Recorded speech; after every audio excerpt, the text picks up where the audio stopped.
All right, thank you, John. Yes, this is perfect for today. Ashley is back now with a recipe that she is calling Crockpot Cowboy Casserole. Yes. I like the sound of that. Yes. This looks like something that would be a family pleaser. Right.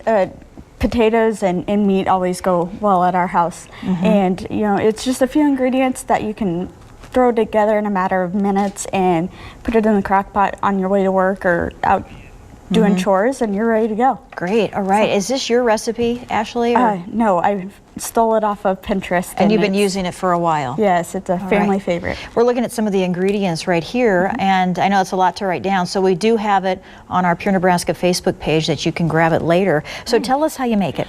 So you'll just start with some about 6 or 8 potatoes. Okay. Quarter them, cube them, however you wish. Put those on the bottom.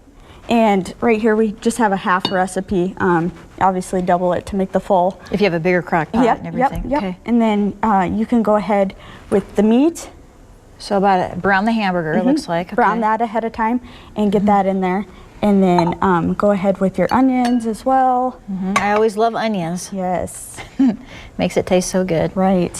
And then, yeah, go ahead and mix in your beans and the tomatoes as well. Those look like just like a dark red kidney bean that you're adding. Yep, okay. Exactly. How much tomatoes? Like a can? Yep.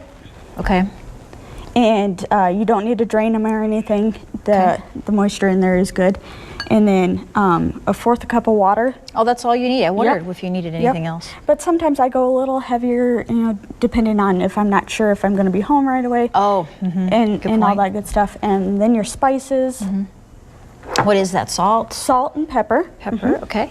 And some garlic? Yep, and some clove garlic as Great. well. And then Stir all that together? Yep, and you just get it cooking. And then about the last 15-20 minutes, then you'll go ahead and put your cheese on top.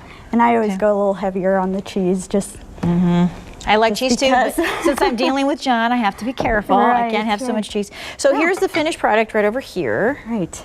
Ooh, wow, this looks so good. I don't know, is this real hot? Not too bad. I don't know if folks could get a picture of that. That looks so good. All right, so I'm going to give it a try here. It's a good comfort food. Yeah. No, that's always nice on a cold day. Oh yeah, perfect for a day like today. Right. And how long do you leave it in the crock pot? 7 to 8 hours. It's pretty much ready to go right at 7. So, you know, This is really good. Depending on your day. I could see you adding more things to it, like mushrooms if you want to. Right, or corn, or just about any vegetable, carrots, whatever.